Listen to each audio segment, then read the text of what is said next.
BSc Food and Nutrition లో university first rank, second rank, third rank. Sun International, Visakhapatnam, Hyderabad. నమస్కారం అండి.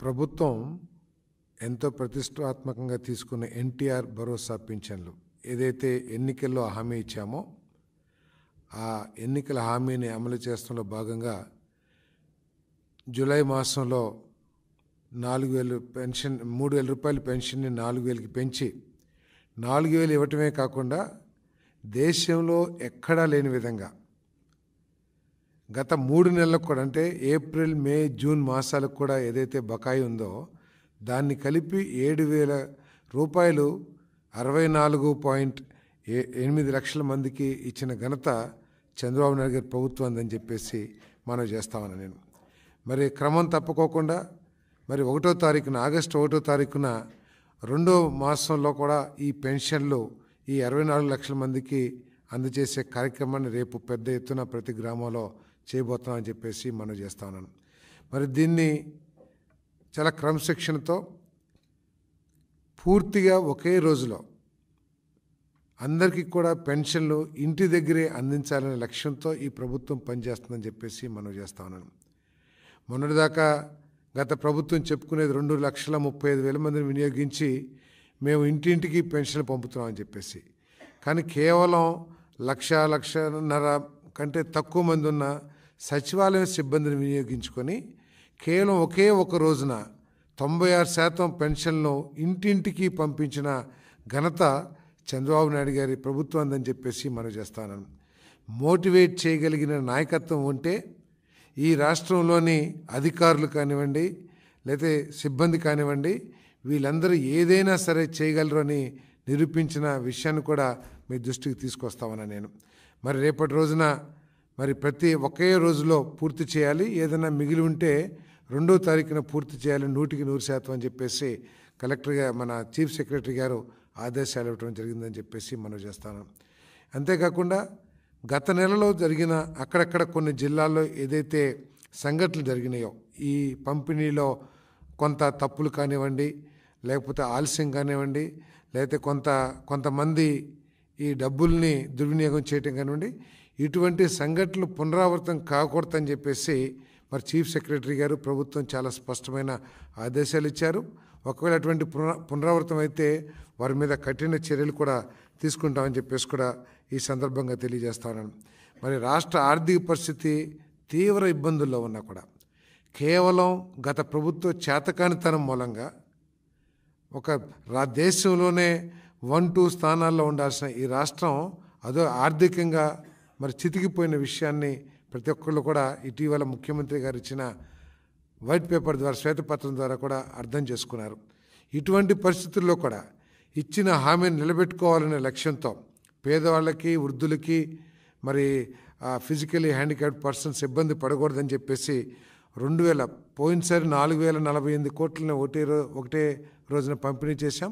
మరి రేపటి రోజున 4,000 లెక్కన, అదేవిధంగా పెంచిన హ్యాండిక్యాప్డ్ పెన్షన్స్ ఇవన్నీ కూడా దాదాపు 2,737.4 కోట్లని ఒకటే రోజు పంపిణీ చేయబోతున్నామని చెప్పేసి కూడా ఈ సందర్భంగా తెలియజేస్తా ఉన్నాం. మరి అధికారులందరికీ కూడా పోయినసారి కొంత సర్వర్స్ ఇబ్బంది పెట్టినా కూడా మరి సచివాలయం సిబ్బంది కానివ్వండి, ప్రభుత్వ అధికారులు కానివ్వండి, చాలా కమిట్మెంట్తో ప్రతి ఇంటికి కూడా ఈ పెన్షన్లు తీసుకెళ్ళటం జరిగిందని చెప్పేసి ఈ సందర్భంగా తెలియజేస్తూ, మరి చంద్రబాబు నాయుడు గారు ఈ రాష్ట్రాన్ని గాడిలో పెట్టడానికి, ఎందుకంటే ఒక ఎక్స్పీరియన్స్ లేని వ్యక్తి రాష్ట్ర అభివృద్ధి పట్ల కానీ, లేకపోతే ప్రజల ఉపాధి విషయాల్లో కానివ్వండి, ఒక విజన్ లేని వ్యక్తి, కేవలం స్వార్థంతోనే పనిచేసిన వ్యక్తి పరిపాలనలో ఈ రాష్ట్రం పూర్తిగా అధోగతి పాలైన విషయం రాష్ట్రంలో ప్రతి ఒక్కరు కూడా గుర్తించిన విషయం గత ఎన్నికల ద్వారా మనందరూ కూడా అర్థమైంది. మరి ఇటువంటి రాష్ట్రాన్ని గాడిలో పెట్టడానికి అనేక సమస్యలున్నా కూడా మరి ఈరోజు చంద్రబాబు నాయుడు గారి నాయకత్వం మీద నమ్మకంతో ఇతర రాష్ట్రాల నుంచి పెట్టుబడిదారులందరూ కూడా మన ఆంధ్రప్రదేశ్ వైపు చూస్తున్నారని చెప్పేసి కూడా మనం చేస్తా ఉన్నాను. మరి ఇటువంటి పరిస్థితుల్లో కేవలం ప్రభుత్వం వచ్చి 2 నెలలు కూడా కాలేదు, కానీ అసెంబ్లీకి రాకోకుండా అసెంబ్లీ నుంచి తప్పించుకొని తను మాట్లాడే మాటకి ఎటువంటి బేసిస్ లేకపోయినా కూడా ఈ ప్రభుత్వం మీద బురద చల్లటానికి ప్రయత్నం చేస్తున్నాడు జగన్మోహన్ రెడ్డి గారు అని చెప్పేసి మనం చేస్తా ఉన్నాను. నిజంగా ఈ ప్రభుత్వం తప్పు చేస్తుందని భావించినట్లయితే, మీకు దమ్ముంటే మీరు గనక మేలు చేశారు ఈ రాష్ట్రానికి, ఈ రాష్ట్రంలో ఏదైతే ముఖ్యమంత్రి గారు చెబుతున్నారో, శ్వేతపత్రాల ద్వారా వాస్తవాలను చెబుతున్నారో, ఆ వాస్తవాల మీద మీకు ఏదైనా అనుమానం ఉంటే ధైర్యంగా అసెంబ్లీకి వచ్చి మీరు ప్రశ్నించండి. లేదు ప్రభుత్వం చేస్తుంది తప్పు, లేదా ప్రభుత్వం చెప్పింది తప్పు అని చెప్పండి. మీ దగ్గర ఏమైనా మేలు చేసిన ఆధారాలు ఉంటే అవి అసెంబ్లీ ద్వారా ప్రజలకు తెలియజేయండి. అంతేకాని మీరు అసెంబ్లీని ఎగ్గొట్టి బురదల్లే కార్యక్రమం ఎంత నీచమంటే, దేశ ప్రజాస్వామ్యంలో ఢిల్లీలో ఈ పార్టీ వైఎస్ఆర్ కాంగ్రెస్ పార్టీ చేసిన కార్యక్రమం ఏ పార్టీ కూడా చేసి ఉంటుందని నేను భావిస్తలా. ఎందుకంటే ఒక రైతు ఆత్మహత్య చేసుకున్నా, లేతే ప్రభుత్వ తప్పిదం మూలంగా ఒక రైతు ఏదన్నా దుర్మరణానికి పాలైనా, లేదా ఒక ఉపాధి కార్మికుడు దుర్మరణానికి పాలైన ప్రభుత్వ తప్పిదం మూలంగా దాన్ని కేంద్ర ప్రభుత్వం లేకపోతే ఢిల్లీకి తీసుకువెళ్ళి అక్కడ ఏదైనా ప్రొటెస్ట్ చేయటమో లేకపోతే కార్యక్రమం చేయటమో అర్థం చేసుకోగలం.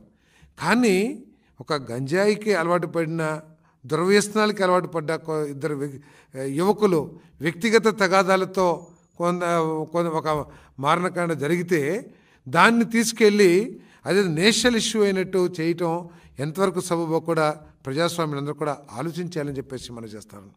అబద్ధాలు, వాస్తవాలు మీకు దమ్ముంటే మీరు చెప్పే ఏదైతే మీ పత్రిక ద్వారా ఒక పాంప్లెట్ ద్వారా ప్రజలకు తెలియజేయాలనుకున్నారో దాన్ని ఇంకా మెరుగ్గా అసెంబ్లీలోకి వచ్చి మీకు చెప్పదలుచుకుంది అసెంబ్లీ ద్వారా ప్రజలకు తెలియజేయండి.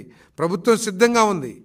మీరు అవసరమైతే ఇంకా ఎక్కువ రోజులు అసెంబ్లీ నడిపోయినా సరే మీరు లేవనెత్తే ప్రతి సమస్యకి సమాధానం చెప్పడానికి, మీరు చేసిన ప్రతి తప్పిదానికి ఆధారాలతో సహా నిరూపించడానికి ప్రభుత్వం సిద్ధంగా ఉందని చెప్పేసి నేను మనవి చేస్తాను.